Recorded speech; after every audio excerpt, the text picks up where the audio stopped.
ఆచి chicken masala. RTC సమ్మెపై మరి కాసేపట్లో క్లారిటీ రానుంది. ఆర్టీసీ క్రాస్ రోడ్ లోని లేబర్ కమిషనర్ కార్యాలయంలో జాయింట్ కమిషనర్ సునీత గోపాల్ దాస్ తో ఆర్టీసీ జేఏసీ నేతలు చర్చలు మొదలయ్యాయి. ఉద్యోగుల సమస్యలు, ఆర్టీసీ విలీనంపై ఇప్పటికే జేఏసీ నేతలు సమ్మె నోటీసు ఇచ్చారు. ప్రభుత్వ సమస్యలు పరిష్కరించుకుంటే ఖచ్చితంగా సమ్మెకెళ్తామని హెచ్చరించారు. అయితే ఆర్టీసీ యాజమాన్యం చర్చలకు హాజరు కాలేదు. దాంతో ఈ నెల 20 నుంచి సమ్మెకు వెళ్లే ఆలోచనలో జేఏసీ నేతలు ఉన్నట్లు సమాచారం.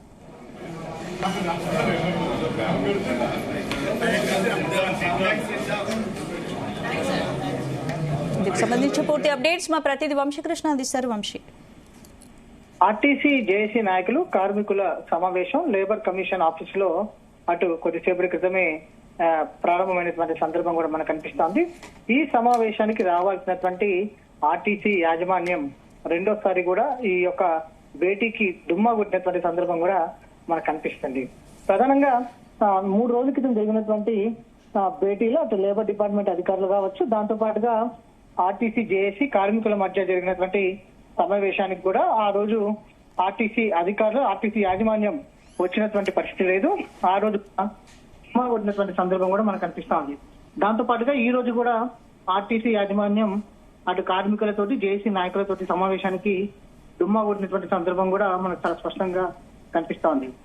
ఇప్పటికే గత నెల ప్రజెంట్ ఈ రోజు కనుక ప్రభుత్వం వీరికి అనుకూలంగా, ఆర్టీసీ జేఏసీకి అనుకూలంగా నిర్ణయం తీసుకోకపోతే ఖచ్చితంగా సమ్మెకు వెళ్తామని ఈ నెల 20 నుంచి సమ్మెకు వెళ్లే ఆలోచన చేసినట్టు కూడా తెలుస్తా ఉంది. ప్రధానంగా ఆర్టీసీ క్రాస్ రోడ్ లోని లేబర్ కమిషనర్ కార్యాలయంలో జాయింట్ కమిషనర్ సునీత గోపాల్ దాస్ తోటి ఆర్టీసీ జేఏసీ నేతలు చర్చలు జరుపుతున్నటువంటి సందర్భం మనకు కనిపిస్తుంది. ప్రధానంగా ఉద్యోగుల సమస్యలు, ఆర్టీసీ విలీనంపై ఇప్పటికే సమ్మె నోటీస్ ఇచ్చినటువంటి ఆర్టీసీ జేఏసీ నాయకులు ఈ అంశాలపై జాయింట్ కమిషనర్ తో చర్చలు జరుపుతున్నారు.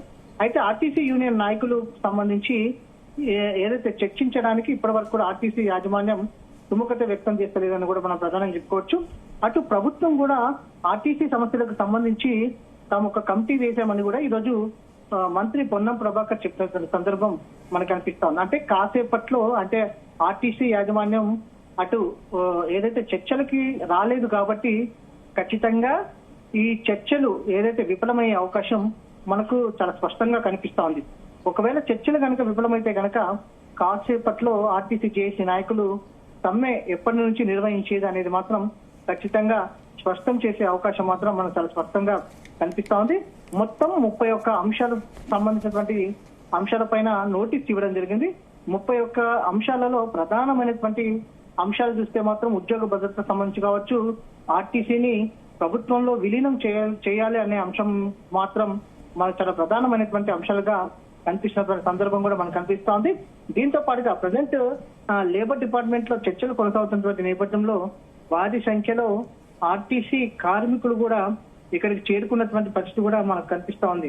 ప్రజెంట్ ఆర్టీసీ కార్మికులు ఒకటే చెప్తా ఉన్నారు, ప్రభుత్వం గనక తమ డిమాండ్స్ పై స్పందించి ముంగడికి రాకపోతే గనక ఖచ్చితంగా తాము సమ్మెకి వెళ్తామని కూడా హెచ్చరిస్తున్న సందర్భం కూడా మనకు కనిపిస్తా ఉంది.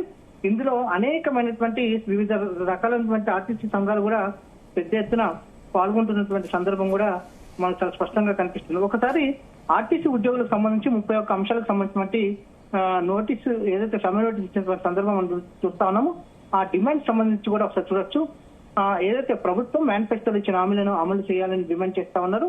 ఆర్థిక పరమైనటువంటి అంశాలన్నింటినీ పరిష్కరించి ఏదైతే ప్రస్తుత సౌకర్యాలను కొనసాగిస్తూ ఉద్యోగులను ప్రభుత్వంలో విలీనం చేయాలని కూడా డిమాండ్ చేస్తా ఉన్నారు. 2017 నుండి అలవెన్స్లు, రీచ్ బెనిఫిట్స్ పెంచాలి, వేతన సవరణ బకాయిలను చెల్లించాలంటూ కూడా డిమాండ్ చేస్తా ఉన్నారు. 2021 వేతన సవరణకు సంబంధించి 30% ఫిట్మెంట్ చేయాలని, 2025 వేతన సవరణ అమలు చేస్తూ ప్రభుత్వ ఉద్యోగులకు సమానంగా జీతాలు ఇవ్వాలని కూడా డిమాండ్ చేస్తా ఉన్నారు. కొత్త బస్సులను సంస్థ ద్వారా కొన్ని ఆర్టీసీని అభివృద్ధి పరిచి ఆధునీకరించాలని డిమాండ్ చేస్తా ఉన్నారు. దాంతో పాటుగా ఏదైతే సంస్థ అప్పులను ప్రభుత్వమే టేక్ ఓవర్ చేసి రైతులకు సంస్థ అభివృద్ధికి ప్రతి ఏటా బడ్జెట్ లో 3% నిధులు కేటాయించాలని కూడా డిమాండ్ చేస్తా ఉన్నారు.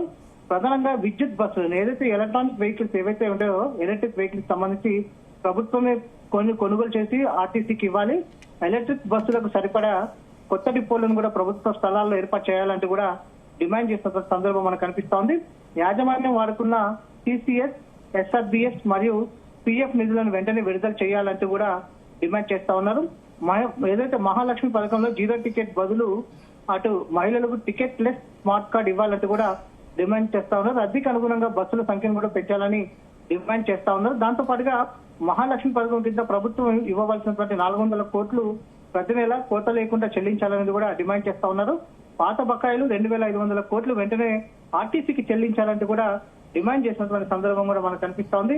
దాంతో పాటుగా ఆర్టీసీ ఉద్యోగులకు తార్నాక్ హాస్పిటల్లో మెరుగైన వైద్య సౌకర్యాలు కల్పించాలని, ఉద్యోగి ఫ్యామిలీతో పాటు సూపర్ స్పెషాలిటీ హాస్పిటల్స్ లో కూడా వారి తల్లిదండ్రులకు కూడా వైద్య సౌకర్యం కల్పించాలంటూ కూడా డిమాండ్ చేస్తా ఉన్నారు. దాంతో పాటుగా రిటైర్ అయినటువంటి ఉద్యోగులకు కూడా రావాల్సినటువంటి బకాయిలను కూడా వెంటనే చెల్లించాలంటూ కూడా అదే రోజు రిటైర్ అయినటువంటి రోజునే చెల్లించాలంటూ కూడా డిమాండ్ చేసినటువంటి సందర్భం కూడా మనకు కనిపిస్తోంది. ఆ అకౌంట్స్ విభాగంలో సెంట్రలైజేషన్ విధానం రద్దు చేసి పాత విధానాన్ని కొనసాగించాలని డిమాండ్ చేస్తా ఉన్నారు. అవుట్ సోర్సింగ్ పద్ధతిలో పనిచేస్తున్న రిటైర్డ్ అధికారులు మరియు సూపర్వైజర్లను తీసివేసి వారి స్థానంలో ప్రమోషన్ల ద్వారా భర్తీ చేయాలని డిమాండ్ చేస్తా ఉన్నారు. ప్రైవేట్ ఏజెన్సీల ద్వారా అవుట్ సోర్సింగ్ పద్ధతిలో డ్రైవర్, కండక్టర్, మెకానికుల నియామకాలను మానుకోవాలని, ఆర్టీసీ సంస్థ ద్వారా నియామకాలు చేపట్టాలని కూడా డిమాండ్ చేస్తున్న సందర్భం కూడా మనం చూస్తాము. ఇలా చెప్పుకుంటూ పోతే మాత్రం దాదాపుగా 31 సంవత్సరాల వరకు కూడా ఆర్టీసీ కార్మికులు, ఆర్టీసీ జేఏసీ అటు ఆర్టీసీ యాజమాన్యానికి నోటీసులు ఇచ్చినటువంటి సందర్భం మనకు కనిపిస్తోంది. ఇప్పటికే సమ్మె నోటీస్ ఇచ్చినటువంటి నేపథ్యంలో 20 తర్వాత ఎప్పుడైనా సరే సమ్మె ఉండే అవకాశం మనకు కనిపిస్తోంది స్పష్టంగా. Right, thank you.